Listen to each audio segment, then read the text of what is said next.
पिछले रोज बताए हुए थे जो अकाउंट जर्नल बनाने से पहले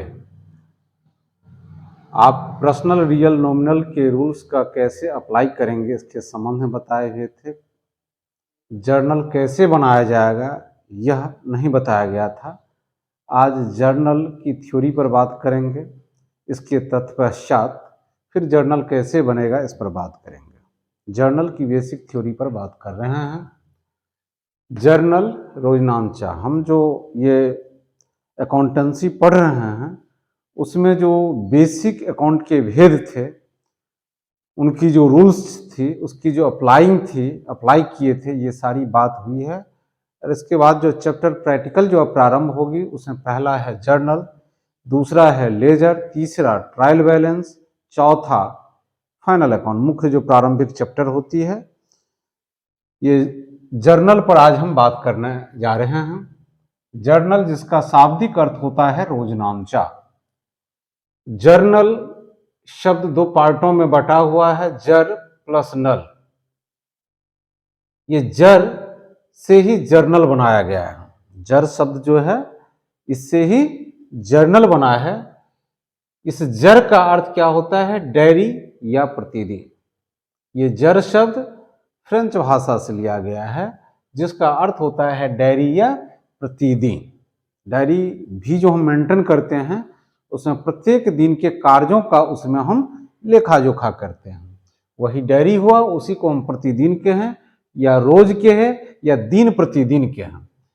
तो जब हम दिन प्रतिदिन का लेखा किसी पुस्तक में करते हैं तो उसी को हम रोजनामचा कहते हैं।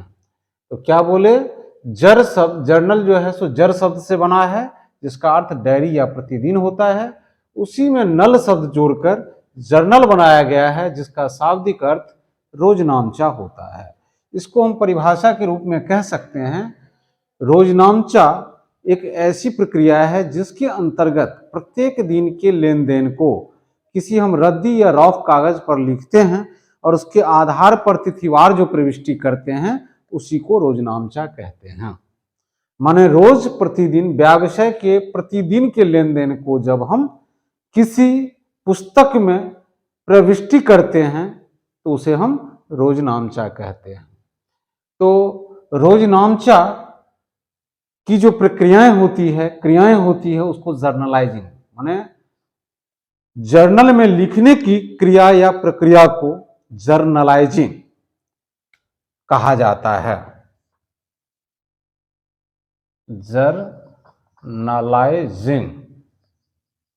इसको हम रोजनामचा प्रक्रिया कह सकते हैं। रोजनामचा प्रक्रिया।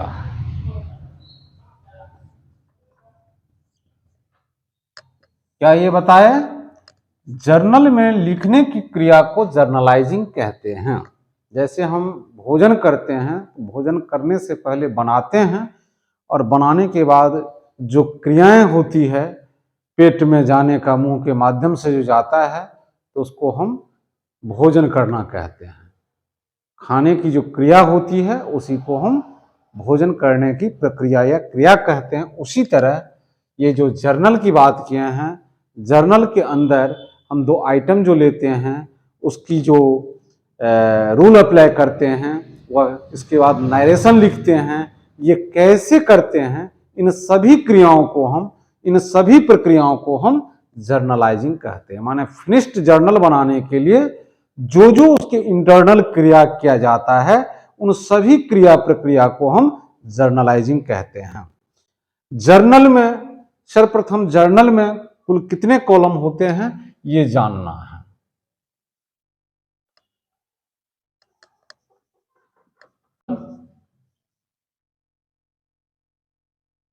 कि मुख्यतः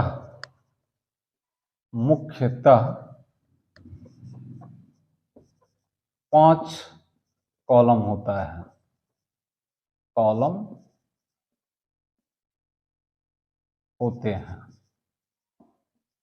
जिसमें पहला डेट, दूसरा पार्टिकुलर्स, तीसरा लेजर फोलियो, चौथा डेबिट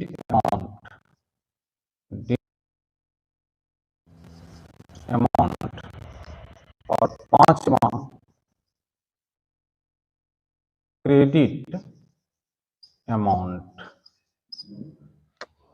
डेट का अर्थ हो गया तिथि,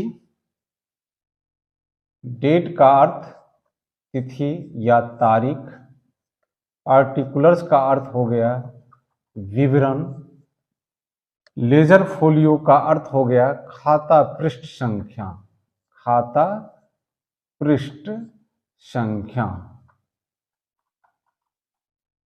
इसको हम एलएफ के नाम से भी शॉर्ट में जानते हैं। डेबिट अमाउंट मतलब नाम राशि, जिसको हम डीआर अमाउंट भी शॉर्ट में कह सकते हैं। और ये जमा राशि, क्रेडिट अमाउंट जमा राशि, जिसको हम सीआर अमाउंट शॉर्ट में कहते हैं। जाने ये जर्नल जो है सो जर्नल क्या है, व्यवसाय के प्रत्येक दिन के लेन देन को जब हम किसी रद्दी या रॉप कागज पर लिखते हैं और उसके आधार पर तिथिवार जो प्रविष्टि करते हैं उसी को जर्नल कहते हैं। जर्नल जर शब्द से बना है, जिसका शाब्दिक अर्थ डायरी, प्रतिदिन या रोज होता है। इस जर्नल की जो क्रियाएं होती है, प्रक्रियाएं होती है, जर्नल की जो इंटरनली जितनी फंक्शन होती है, ये सारी फंक्शन को हम जर्नलाइजिंग रोजनामचा प्रक्रिया कहते हैं। ये रोजनामचा में कुल 5 कॉलम होता है, date, particulars, ledger folio, debit amount और क्रेडिट अमाउंट। डेट तिथि, ये जो लेन देन जितनी भी होती है व्यावसायिक, वो प्रत्येक दिन का लेन देन क्रमवार लिखा रहता है, उसको हम वो तिथि में लिखा रहता है। तो पहला कॉलम जो यूज होता है वह डेट का कॉलम जो बनता है।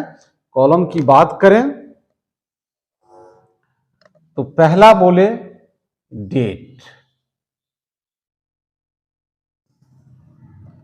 दूसरा इधर से ले लेते हैं, पहले 2 अमाउंट का कॉलम, तब एक एलएफ का कॉलम, ये हो गया पार्टिकुलर्स अपने आप, ये चौड़ा रखना है पार्टिकुलर्स, ये शॉर्ट में एलएफ, और ये डीआर अमाउंट अभी जस्ट बताए हैं, और ये सीआर अमाउंट।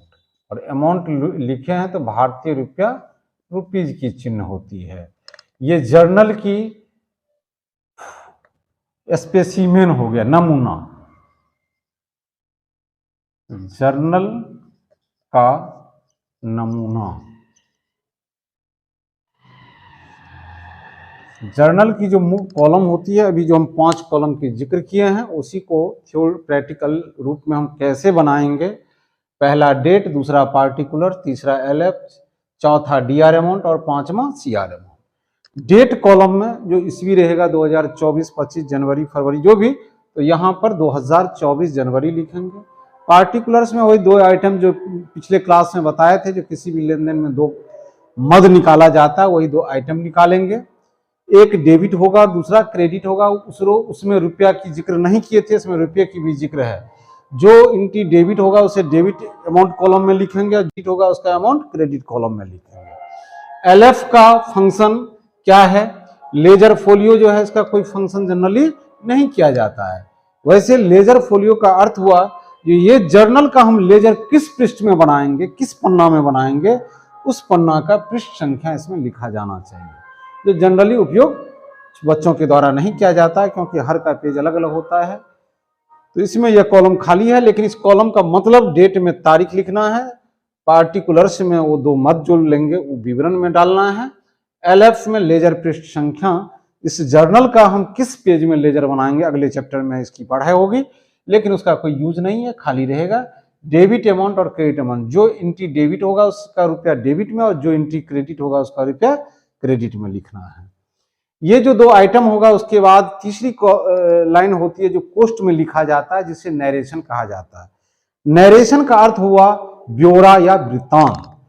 ये जो 2 आइटम होगा वह क्यों डेबिट हुआ और क्यों क्रेडिट होगा, उसके संबंध में तीसरी कॉलम में उसकी वृत्तांत, ब्यौरा, विस्तृत विवरण लिखा जाता है। उस विवरण से हमें पता चलता है जो अमुक मद क्यों डेबिट हुआ है और क्यों क्रेडिट हुआ है, इनकी जानकारी हमें नरेशन देती है और नरेशन बिंग लगा के लिखा जाता है, जिसका अर्थ होता है अस्तित्व या प्राणी तत्व, किसी के संबंध में अस्तित्व को बताया जाता है। वही बिंग लगा के जितनी भी जर्नल होगी, जितने भी डेट में, मान लीजिए 1 तारीख में होगा cash account debit to capital account, तो इसके बाद नरेशन लिखा जाएगा, दोनों कॉलम में रुपया लिखा जाएगा, फिर अगले डेट की एंट्री की जाएगी। इस प्रकार इस जर्नल की बड़े संक्षिप्त रूप में वो सारी बातें हम बता दिए, जिससे हमें पता चल रहा है जर्नल बनाने की क्या प्रक्रियाएं होगी।